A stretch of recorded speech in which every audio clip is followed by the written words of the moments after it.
नमस्कार। आज आमे समस्ते मिसी एक बहुत ही रोचक और पुराना कहानी भीतर को जीवा।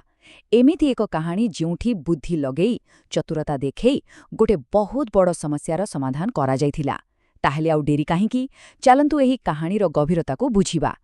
केबे भाबिचंती जेतेबेले काहार अहंकार माने तांकर प्राइड तांकु सत देखिबाकू दिएनी सेतेबेले तांकु भूल केमिति बुझेई हेबो। बड़ कष्टर काम नुहे कि आजिर कहानीर केन्द्रबिंदु हेउछि ठीक एही प्रश्न। आउ एही प्रश्नकू आधार करी आमे बुझिबा राजा कृष्णदेव राय एवं तांकर से चतुर परामर्शदातांकर कहानी। अच्छा, तेबे कहानी आरंभ करिबा पूर्वरु चालंतु टिक्के से समय को फेरीजिबा। कल्पना करंतु समृद्धशाळी विजयनगर साम्राज्यर कथा। सेतेबेले तांको शासकंक अधीनरे एहा एक सुवर्ण जुग थिला। किंतु एहीबडी एक सुंदर परिवेशरे एक छोट कलहर मंजी पोता होइथिला। आउ ए कहानीर मुख्य चरित्र हेउचंती स्वयं राजा कृष्णदेव राय। से किछि साधारण राजा नथिले। से जणे ज्ञानी शक्तिशाली शासक तो थिले, किंतु एहा सहित से जणे महान योद्धा आउ बहुत प्रतिभावान कवि मध्य थिले।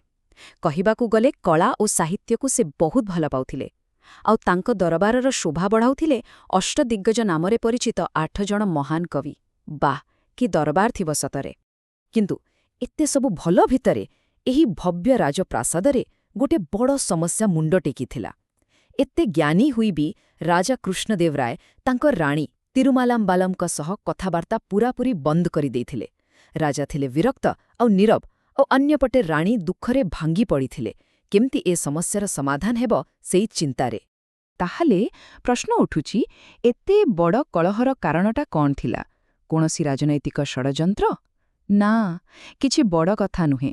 आश्चर्य लागिब शुणिले जे एहार मूल कारण थिला राजांकर निज अहंकार। आउ एहार आरंभ होइतिला गोटे एकदम साधारण घटनारू। घटनाटी थिला किछि एहीपरि। राजा जे निजे जणे कवि थिले गोटे कविता लेखिले और ताकू से तांको राणी को सुनाउथिले टिके डेरी रातिरे। हेले राणी दिनसारा काम करी बहुत क्लांत होई जाइथिले, तेणु तांको बारंबार हाई आसुथिला। बस राजा एहाकू निज कवितार अपमान बोली भाविनेले। तांको अहंकार को भारी आघात लागिला और सेठू से रागिके चालीगले। राणींकर तो मन भारी दुख। से बहुत अनुताप करुथिले। से जानिथिले जे से किछि भूल उद्देश्यर हाई मारी नथिले। एबे तांको पाखरे शेष आशा थिले जणे मात्र व्यक्ति तेनाली रामा। आउ से तांको पाखुकू जाई एही दुखरू बाहर करिबा पई साहाय्य मागिले। आउ एठी कहानी रे एंट्री हेउची सेही चरित्रर जी निजर बुद्धि आउ चतुरता पई सबुठी प्रसिद्ध थिले। किए से? आउ किए? आम तेनाली रामा। राणींकर सबु आशा एबे तांको उपरे ही थिला। समस्तंक मनरे सेई गोटिए प्रश्न, केमिटी से एही जटिल समस्यार समाधान करिबे। तेनाली रामकृष्ण किंबा आमे समस्ते जेमिति जानंती तेनाली रामा। से केवल चतुर नथिले, तांको कथारे हास्यरस भी भरी रहिथिला। आउ एइथिपाई से पूरा साम्राज्यरे प्रसिद्ध थिले। तांकर खासियत थिला जे से एमिति एमिति समस्यार समाधान बाहर करि दोथिले जहाकू लोके असंभव बोली भाबुथिले। तेणु एही सूक्ष्म आउ जटिल काम पाई तांकठू भल आउ किए होइथा? रामा तो राणींकू साहाय्य करिबाकू हाँ करिदेले, किंतु से भल भावरे जानिथिले राजांको अहंकारकू सीधासळख टक्कर देबाटा बुद्धिमानी हेबनी। एथिपाई गोटे बढ़िया प्लान दरकार थिला। एक परोक्ष सूक्ष्म उपाय। सीधा कथा कहिले काम हेबनी। तबे चलंतु देखिबा तेनाली रामांकर सेई मास्टर प्लानटा कौन थिला आउ केमिति काम कला। राजांकू शिक्षा देबा पई से बाछिले राज दरबार को। आउ सुजोग मिलिगला कृषि उपरे चलिथिबा गोटे आलोचना भितरे। आलोचना चली थाए आउ हठात तेनाली रामा गोटे थाळीरे किछि धान मंजी धरी राजांको सामनाको आसीगले आउ बड़ दाबी कले। कहिले एहा किछि साधारण मंजी नुहे, एहा हेउछि वैप्लविक मंजी। एहाकू बुणिले फसल 3 गुण हेइजिबो। बास एतिकी सुनिबा परे पूरा दरबारर नजर तांको उपरे। हेले दरबारे थिबा लोके कोन एते सहजरे विश्वास करिवे? आदौ नुहे।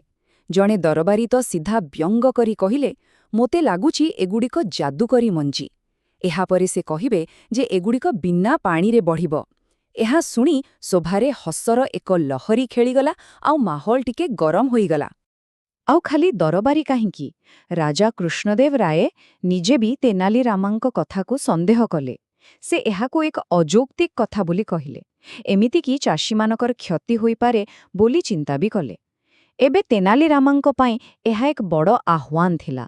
ରାଜା ହିଁ ଯେତେବେଳେ ସନ୍ଦେହ କରୁଛନ୍ତି, ସେ କ'ଣ କରିବେ? ଠିକ୍ ଏହି ସମୟରେ ତେନାଲି ରାମା ତାଙ୍କର ପ୍ରକୃତ ଖେଳ ଆରମ୍ଭ କଲେ।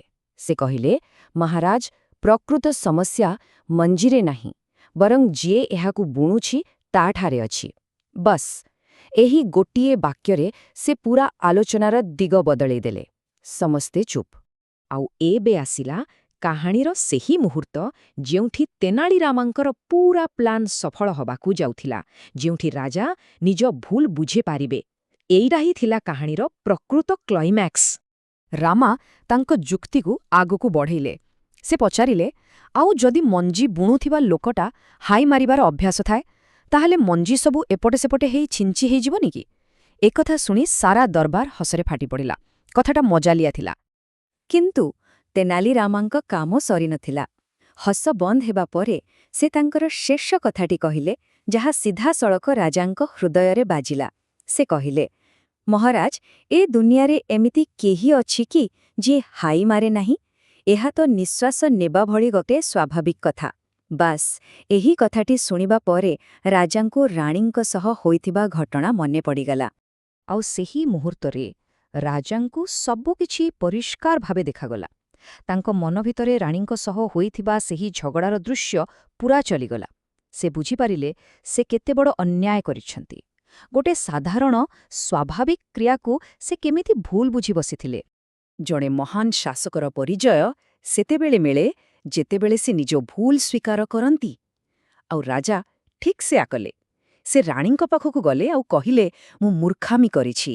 ମୁଁ ବୁଝିପାରୁଛି ଯେ ମୁଁ ଅତ୍ୟଧିକ ପ୍ରତିକ୍ରିୟା ଦେଖାଇଲି। ମୋ ଅହଙ୍କାର ମୋତେ ଅନ୍ଧ କରିଦେଇଥିଲା। ମୋତେ କ୍ଷମା କରିଦିଅ। ଏହା ହିଁ ତ ଥିଲା ତାଙ୍କର ପ୍ରକୃତ ଜ୍ଞାନ ଆଉ ବଡ଼ପଣିଆ। ତେବେ ଦେଖିଲେ କାହାଣୀଟି କେତେ ମଜାଦାର? କିନ୍ତୁ ଏହା କେବଳ ମନୋରଞ୍ଜନ ପାଇଁ ନୁହେଁ। ଏହା ଭିତରେ ଲୁଚି ରହିଛି ବହୁତ ବଡ଼ ଜ୍ଞାନ। ତେବେ ଚାଲନ୍ତୁ ଦେଖିବା ତେନାଲି ରାମଙ୍କ ଏହି ଉପାୟରୁ ଆମେ ସମସ୍ତେ କ'ଣ ଶିଖିପାରିବା। ଏହି କାହାଣୀରୁ ଆମେ କିଛି ବହୁତ ଗୁରୁତ୍ୱପୂର୍ଣ୍ଣ କଥା ଶିଖିପାରିବା। ପ୍ରଥମ କଥା, ଯେଉଁଠି ଅହଙ୍କାରର କଥା ଆସେ, ସେଠି ସିଧାସଳଖ କିଛି କହିବା ବଦଳରେ ବୁଲେଇ ବଙ୍କେଇ ବୁଦ୍ଧି ଖଟେଇ କହିଲେ ବେଶୀ କାମ ଦିଏ। ଦ୍ୱିତୀୟରେ, କୌଣସି ସ୍ୱାଭାବିକ କାମକୁ, ଯେମିତିକି ହାଇ ମାରିବା, ତାକୁ ଅସମ୍ମାନ ଭାବିବା ଠିକ୍ ନୁହେଁ। ଆଉ ସବୁଠୁ ବଡ଼ କଥା, ପ୍ରକୃତ ଜ୍ଞାନ ସେଇଠି ଅଛି ଯେଉଁଠି ଆମେ ଅନ୍ୟର ଦୃଷ୍ଟିକୋଣରୁ ଜିନିଷକୁ ଦେଖିପାରିବା। ଆଉ ଶେଷରେ ସବୁକିଛି ଠିକ୍ ହେଇଗଲା। ତେନାଲି ରାମାଙ୍କର ସେହି ଚମତ୍କାର ବୁଦ୍ଧି ଯୋଗୁଁ ରାଜା ଆଉ ରାଣୀଙ୍କର ସମ୍ପର୍କ ପୁଣି ଥରେ ଯୋଡ଼ି ହେଇଗଲା। ଆଉ ରାଜପ୍ରାସାଦରେ ପୁଣି ଥରେ ସେହି ପୁରୁଣା ଆନନ୍ଦ ଆଉ ହସ ଫେରିଆସିଲା। କିନ୍ତୁ ଯିବା ପୂର୍ବରୁ ଏହି କାହାଣୀ ଆମ ସମସ୍ତଙ୍କ ପାଇଁ ଗୋଟେ ବଡ଼ ପ୍ରଶ୍ନ ଛାଡ଼ିଯାଉଛି। କାହାକୁ ସେମାନେ ଭୁଲ ବୋଲି କହିବାର ସବୁଠାରୁ ଜ୍ଞାନୀ ଉପାୟଟା ପ୍ରକୃତରେ କ'ଣ? ଏହା ଉପରେ ଟିକେ ଚିନ୍ତା କରିବା ଦରକାର। ତେବେ ଆଜି ପାଇଁ ଏତିକି। ପୁଣି ଦେଖା ହେବ। ଧନ୍ୟବାଦ।